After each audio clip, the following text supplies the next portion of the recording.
Welcome to our garden in June.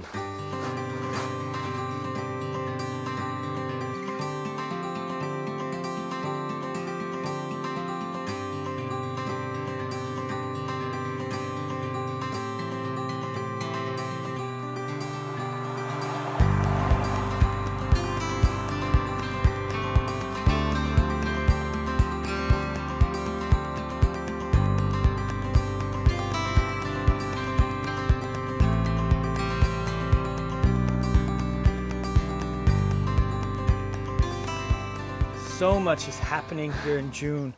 My goodness, we've had lots and lots and lots of rain after weeks of sunshine, and today's a beautiful sunny day. And we thought we would start up here in the back of the garden, a place that's usually at the end of our garden tours. And just admiring this black lace here. It's beautiful. But we had to go ahead and get it because it won't be in flower for forever. But look at that. And just seeing all the new cuttings I can take. I'm looking at that too. But it has really, this is what, 2 years ago we bought it as a tiny little plant at a nursery, and it has really grown a lot. So we kind of just let it grow, and then later on we're gonna maybe trim it a little bit, but also really great at making cuttings, these new green shoots. So I'll do a little bit more of those, so we have extra ones in the garden. Really nice. Yeah, we put it back here because this fence, when we moved in, was broken right there behind Lars. Yeah. So we used some of the old wood. As you can see, it's really quite mossy, but we used that. So it's missing the ivy. The rest of that fence has ivy on it. So we got this guy to kind of hide the space, and now we really love it. But eventually also the goal is, because we love this evergreen wall, that we need to only trim like once a year. But the goal is that it will be all green here. That'll be really pretty. And not to forget, before we leave this one, you can really make, we love to make, or sometimes we do, but many people here in Denmark make juice like of this one, and that'll become pink. It's really nice. And delicious. And delicious. Speaking of pink and delicious, the hydrangea are starting to come. We got the white ones, the pink ones, of course, because of our soil. This is looking really nice here. That'll be in a later tour. And here we actually trimmed down. We had a geranium here that it got way too tall. So it was called Lady in Mourning, and it was like really tall. So we later on in autumn, when it's better time to move it, we're gonna move it because it was like very tall. So, but now it has just green foliage. So the Astilbe here is going in bloom. We actually had them in a pot last year up there, but we really had to go and water them a lot in the terracotta pot. So we decided to just plant them out directly out here in semi-shade here, where they're really doing well here. And just the foliage is really amazing too. And right next to that one we decided to let it be here, the Digitalis, since it's super tall, but still it's just one here. It has gotten a lot of side shoots, so it really looks like a bush, but already here I'm seeing ready to every day look for it, setting all these seeds that I'll collect later on, and also just sprinkle some. But just seeing the bees, none right now, but just in there. Yeah, in the afternoon really nice. It's still chilly here in the morning, but when it warms up, this is covered with bees. When the bees wake up, they're kind of asleep. Oh, the liatris are coming. Really nice one too, and this one with the foliage here to the løvfod. With all that morning dew. Or was it rain? Did it rain yesterday? It rained again yesterday, last night, but luckily now it's fine.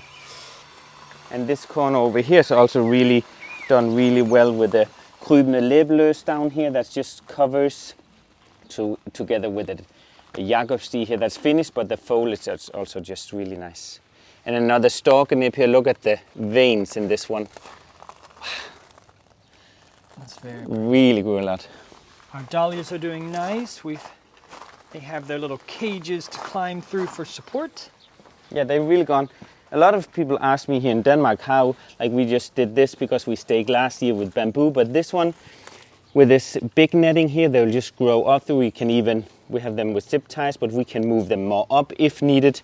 But this one just, yeah, it will start growing up, and it's crazy to think about after summer it'll be up to the heads here. Exactly. Actually. And these, you notice that they're different sizes. So these are big, got some little ones, and then some big ones. It's because the big ones we start indoors several weeks, or a lot earlier, then we can plant them outside. And these, after the frost has passed, these tubers we added to the ground, you can just see the size difference. So it is really a big difference. we knew we liked to start them indoors, and now it's official.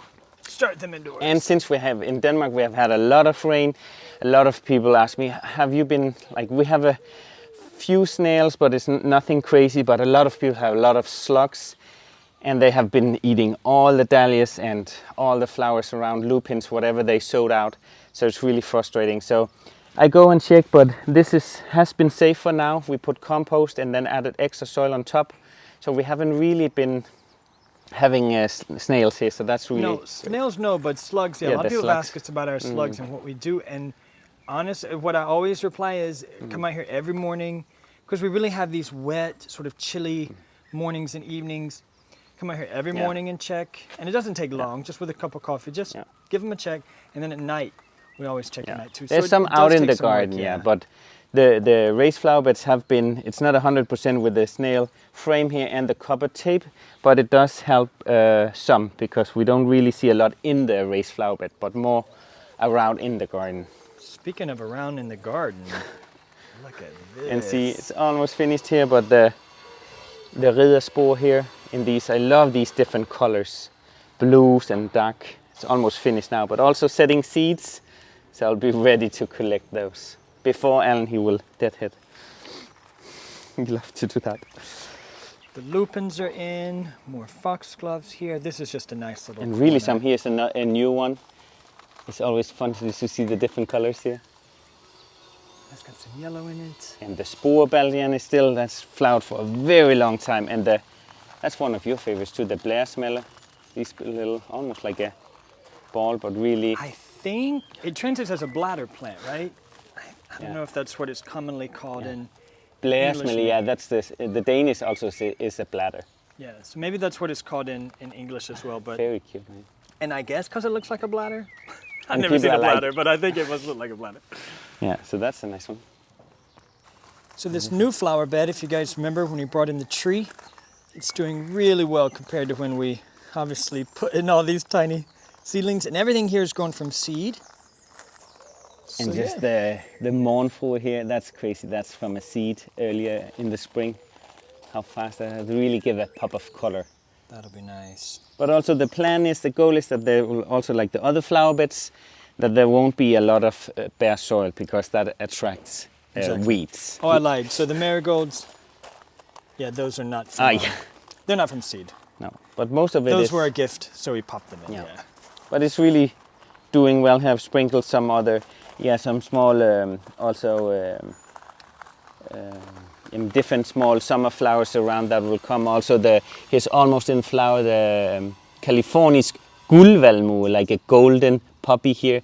I love this foliage, and that will flower later on as well.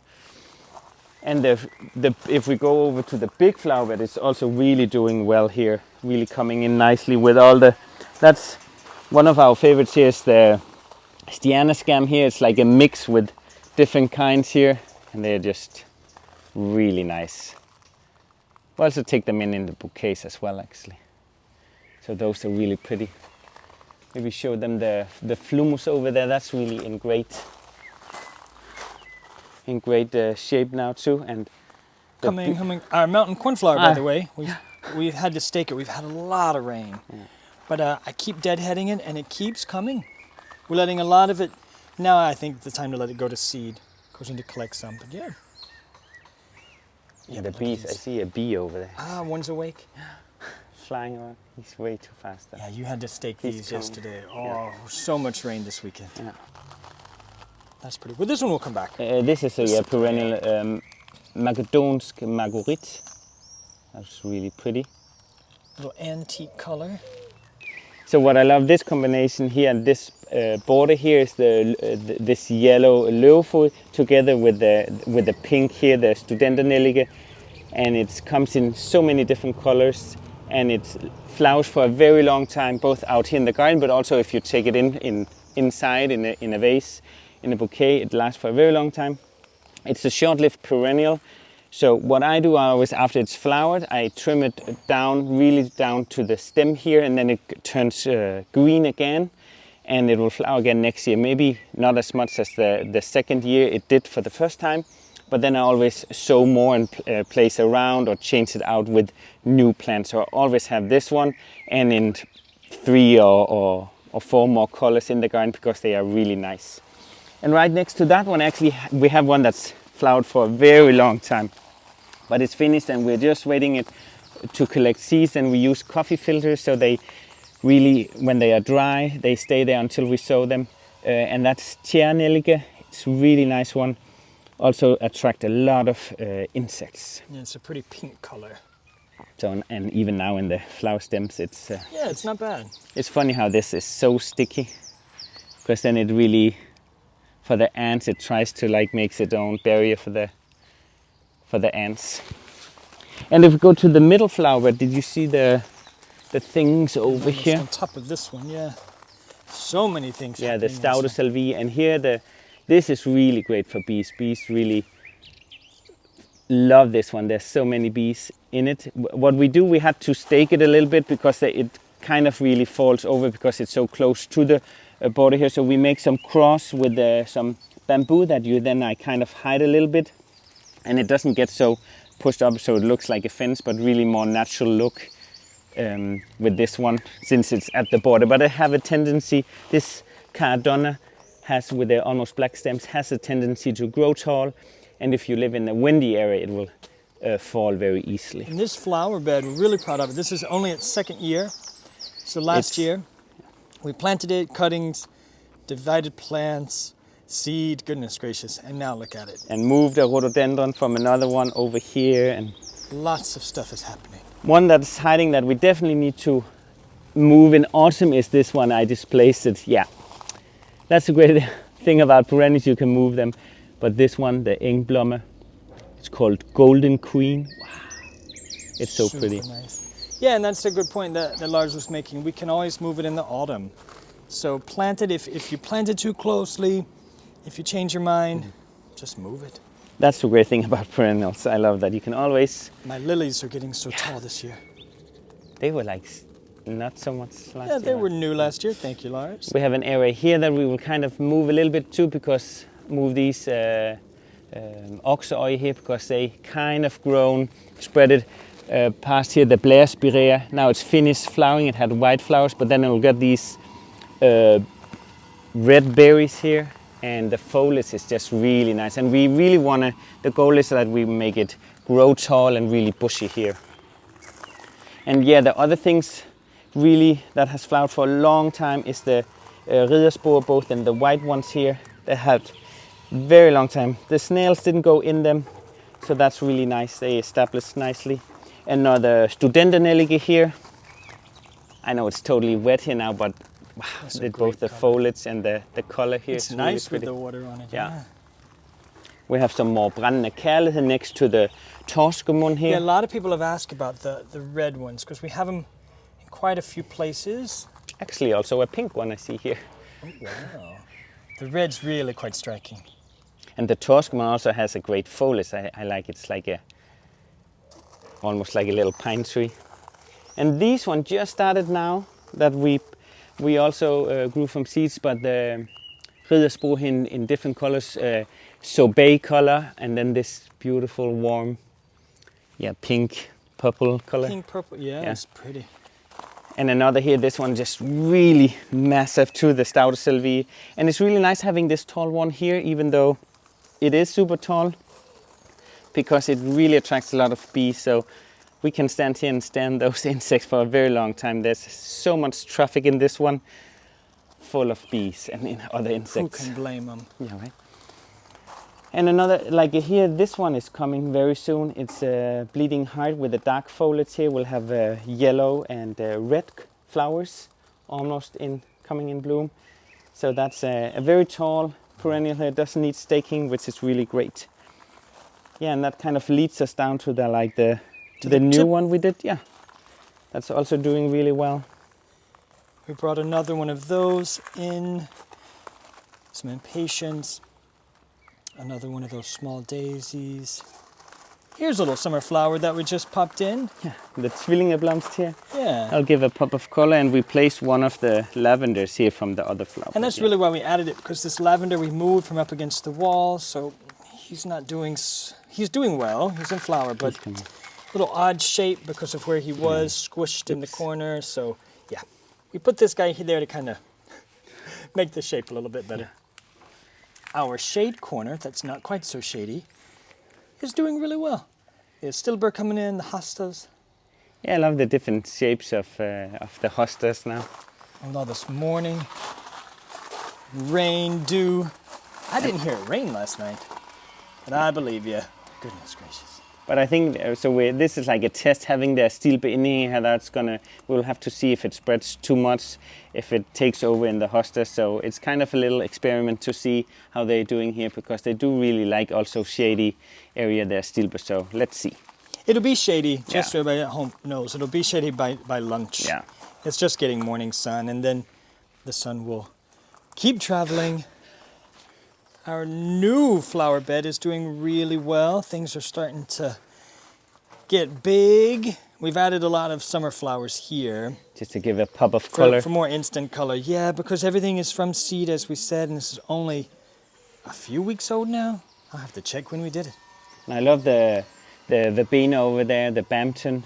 That seeds I got from the mother plant that I just planted over there. Love me some free plants. We love growing from seed. Our lavender, you can see the ones that we did not move versus the ones that we did move, but got flowers on it too, so hey. And this was also really, it's gonna be really nice too. Here we really had to work on getting like low perennials, and then it kind of grows more in here. So that's a work in process with this flower bed over here. So it leads to the one that's more established, but it's gonna look really nice just after one season, I think. Some Rollige coming here, really nice one. Over here. Our wallflower also came back to life. We trimmed that back after it had flowered, and it's now it's just really evergreen again, being more bushy. And we are gonna sow some more and plant around, because this one is around 6 years old and really, I think very soon needs to be changed out with some new fresh to get a bigger flowering as well. And the Alunrod is doing over there. We have a bunch of figs coming actually. Yeah, over this here. is a Bornholm fig. It's a Danish island. It's really, look at that. Yeah, but you can see, and here's something, I mean, just planted things way too closely to it. So and some spread. So we need to clear that up a little bit, because there's a bunch of the hvid sporballen, there's some drejeblomst, the blæresmælder everywhere. So we need to move a bit around. Our figs are so expensive. We need to make sure we can see them and then pick them. Yeah. And another stouter salvia over here. We also stake that a little bit. It might need another space in autumn, because it's also a very tall one. It's kind of hiding a Astilbe back there. So that's the thing. When we plant really closely, then we also need to do a bit more moving around, because they do take over. Also this stalk nib, the same like over there we had at the raised flower bed. Some of these geraniums really spread quickly. Another purple one over here just behind it, that really after one season I need to remove some of it. But it's really great if you have a lot of ground coverage to hide like dirt and things, so you don't get all that weed during the summer. Exactly. The sea holly's starting to turn blue. That is really pretty. Isn't that nice? Manstro in Danish. It's What really an pretty. intense name. Yeah. And then this whole section. It's This really nice. looks like a wildflower meadow. And this one this year, this hvid sporball attracted like a moth, a very rare. Looks like we don't have a hummingbird here in Denmark, but we have one it's a hummingbird moth. It's really pretty. Is that what it's called? Hummingbird, and it's a hawk moth or something hawk like moth, that? yes. I don't know. I'll write the name down in But the it was so description, yeah. fast, and we have it every year. There comes one, and it really loved this sporball in. So we ran and we got a picture of it or a video, but it's really pretty. This way we put like also staked it because underneath is the one that I always say wrong, but the Susan with the black eye, or black-eyed Susan, I never remember. But Rudbeckia, the yellow one, is really pretty. And it had last year it had fallen over and covered this, so this will later on be really yellow. So that's really going to be pretty. And the interesting thing, Lance and I, we were sitting yesterday on the deck and watching. So in this plant, in the salvia, the bees were going crazy. But over here, it was full of butterflies. So it just shows you if you want these pollinators, you have to have different types of flowers, different textures, different colors. Sorry, and somebody asked, like, can I get a view over what? We don't have a list over all the plants, but I said I have it in my head, and I bet we have like 500 different ones, even though we have such a small city garden. It doesn't mean that you can have a bunch of different ones, because we just plant really closely and have flowers all year, even until the frost we have. And even the ones, some of them we let them, also because they're very sculptured. We have the allium here, that's just super pretty, just when it sets seeds. And together with the Agalaia here, that's finished, but also because we collect seeds and let it self-sow, and it's pretty. Oh, and by the way, a lot of people have commented. Really, one person was actually quite rude, but several people have commented, and I'm sure it was out of kindness. When Lars says this, and when I say, we say it in Danish. So the Danish name is Agalaia. We do not speak Latin. I always try to write the Latin name on the screen so we can all find it together. But yeah, so if you want to write something ugly about his pronunciation, it's. But even this one, people like, there's different ways of saying allium or allium. So people just say a different way. The same with this one we call cocarde or cocarde. It's how you pronounce it, I guess. Yeah, but exactly. This one is really, this cocarde is so nice too. I think that's your favorite. And since we really, this one we deadhead and it gets really lush. Look at all the buds here. If you come from the top, maybe you can see. Yeah, this is a plant that if you deadhead it, it will keep flowering here. Wow. Until the first frost. Yeah, right? I would definitely say we had them at least through November. So we have them more places in the garden. And this year we have only one plant survived. I sowed 20 winter sowed, but then we had some windows that was smashed in the greenhouse, so some of them died. But the cocarde, but in a peach color, up around the new tree, and I'm so excited for that. So I hope that will flower this year. Speaking of new, our lupins, look at the pink one, that's a new one. We've had this, not this shade of purple. Last year we lost a battle with aphids, it was so dry, and then we were going to see my family in the States, so we couldn't fight with them every day, so we had to cut them down. So these guys are new.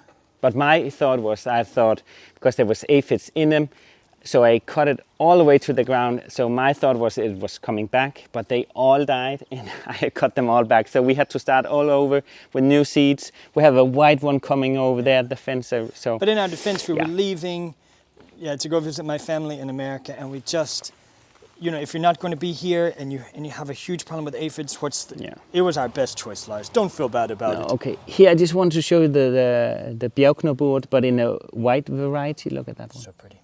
My shaky hand here. I also see the seeds here. Yeah, from the Dagbrechtstjerne. Look at that. So we need to collect those. And that's what we made a video, was it last week?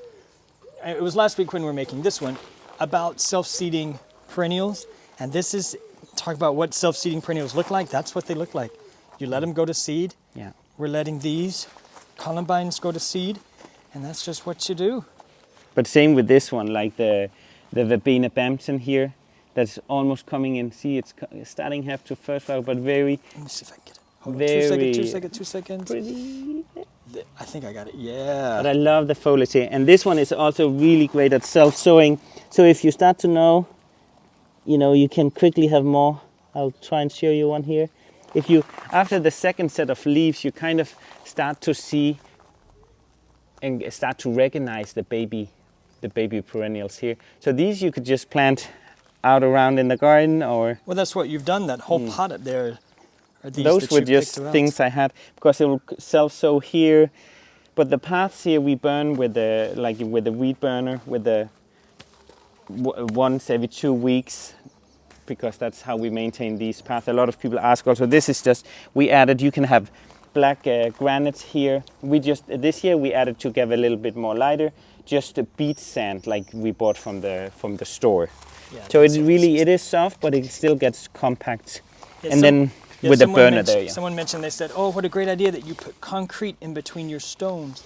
Yeah. And no, goodness, No. we didn't put concrete. This is just regular old sand. And then sometimes the ants will make a little nest here, but that's fine. I'm sure concrete would work though, so A lot of people do that. it was a great idea, but it felt like a lot of work Yeah. compared to sand. But lots and lots and lots of things are coming in this flower bed in particular. And also in the, like this year we were just talking about yesterday how great all the hortensia are doing now. The hydrangeas, this one is really has lots of flower. And the rhododendron is finished, but it has new shoots now. And a lot of people ask, when do you, so if you want to have this, you can make it more, if you have a very ratty looking, very tall one. When we moved in, some of these were just really bare. We gave it a really, you can give them a light prune or really hard prune. If you do the hard prune, like really a lot down, then the first year, it might not flower, but then you'll get really green again, and you get a much bushier plant. You can also you don't have to trim it at all, but you can do it if you want a very light one right after here. But if you prune, you do it right after the flowering, because it takes a year for them to create the new flower buds. And you can also do cuttings of them if you want more, and then you have to do it of these new green shoots. Yeah. Exactly. So if you wanted to get at the height you need and the shape you need, you may sacrifice a few flowers every season, but that's okay. I think these are at a good height. Yeah. Speaking of good height, we were just talking about that guy yesterday, Lars. Oh, that one over there, the storm hat. It's a very poisonous one, so that's also one of the reasons why we have it in the back. But yeah, our kids are not small anymore, but it's... Yeah, we have it in the back because it's huge, Yeah, not because I'm worried that you're going to go around snacking on it, Lars. Or No, Melanzia's never been out here snacking on a plant. But it's and these ones create a bulb, and then we got a clump from a neighbor, and now it's really, we talked about need to give some away in the autumn for other people. But this one is really, it looks almost like a Rhodanthemum, like a Delphinium, and it flowers much later and all until the frost comes as well. Okay, so the last few things before I let you go. We have, even here we planted last year some bulbs, but we have a liam still flowering here that gives a pop of color next to the Nelligerod here, Scarlet Tempest. Really flowered for a long time. We also, because we deadheaded, but some will leave because these are the seed pods that I want to sow from seeds, and it has been really nice here next to the... I stopped deadheading this one. We did it for a long time, and it kept, you notice it's the only one that's left. The rest of our GMs have gone to seed, but this one, I stopped last week. But if you don't want to, for example, make seed, have baby ones, you could cut it all the way down to the stem here, because see, there's even here another new one coming up. So that will produce or make the flower grow even more flowers if you cut the dead ones back. But this is just really a great combination still.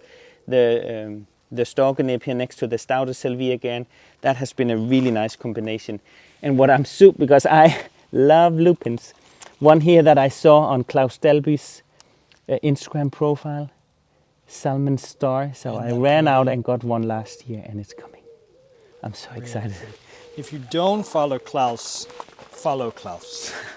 He is the king of Danish gardening. Yeah, and we're actually going for to visit his garden here in a week or two, and I'm so excited for that. Yeah, we're big fans of Klaus. He's also a very nice man. Yeah.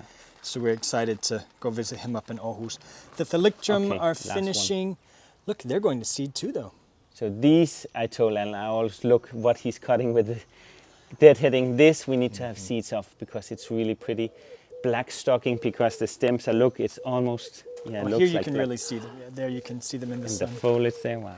And that has flowered for I would say months. It's really nice. We have it in white, but it's already finished. Yeah, Larks goes around and basically puts yellow tags on plants and says, don't cut this, don't cut this, don't cut this. I have to go over you like a hawk. So you Because, oh, here's another thing. Because people have asked, maybe I'll show over here behind you, some areas that I'm allowed to work in. Oh, wow, for example, here we go. Because things are really, really close together.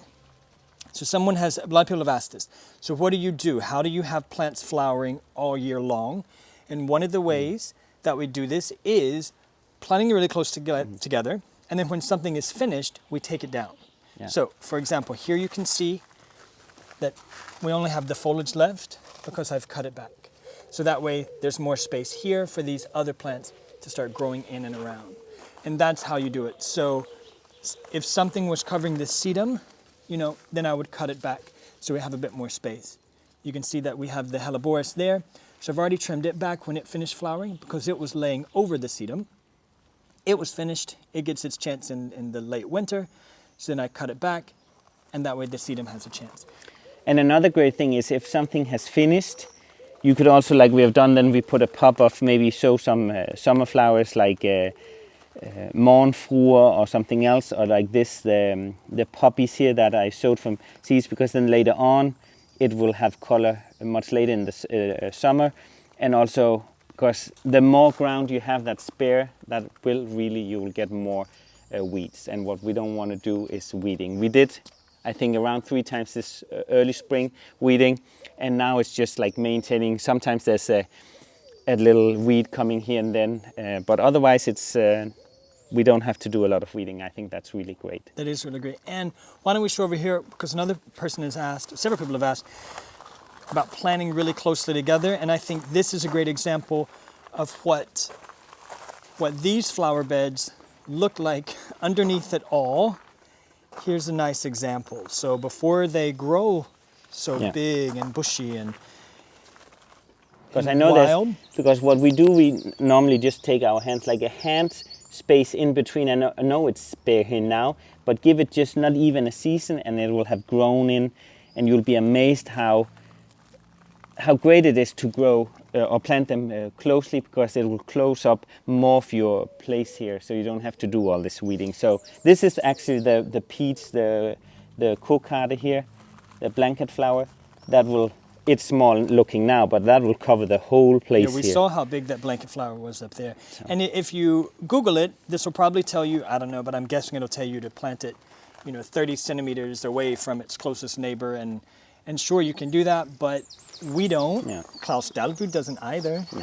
And just saying that Klaus doesn't do it. But of course there's some, like for example lupins, they need a little bit. So depending on what kind of perennial it is and how much it spreads, you need to be aware of that. But we kind of just, better put it in closely, and then we can divide it later on in autumn. You can always divide it, you can always move it. I must show one last one I said over there, but look at this one, the Skumblomst. Can you come a bit closer? We actually found that, maybe I told you guys before, but we were on holiday on an island with some friends. We were in an ice cream shop, and then there was a flower shop in the back. And everybody came out with ice cream, and I came out with 3 plants of this Skumblomst that have been on my wish list for actually a few years. And my family just laughed, because they're like, of course you get an ice cream and 3 plants. You make our life sound really exciting, Lars. First of all, Denmark is made up of like 560 islands. So being on an island in Denmark it's not that hard. No, but if it's nice weather, then it's better being on an island. Yeah. Nice weather and sunshine. And getting special plants. But being on a Danish island, we go to another island just to grocery shop. So it's not it's not that big a deal to be on another island in Denmark. No. Oh, by the way, the lavender. There you can really see that was sitting up against the wall. Yeah. Aye. So hopefully, we know it will. It'll bush back out. Yeah. It's coming though. Okay, I think that was it. I think that was everything. Right. Thank you guys for joining us on a very long tour. We told you there was a lot going on here in June. Yeah. We're super excited about it. Great weather coming. Warmer temperatures this week. Yes, finally. Really looking forward to that. So thank you guys so much for watching. Let us know what you think in the comments if you have any questions, and we'll be sure to get them all answered. Så tak for i dag. Moin.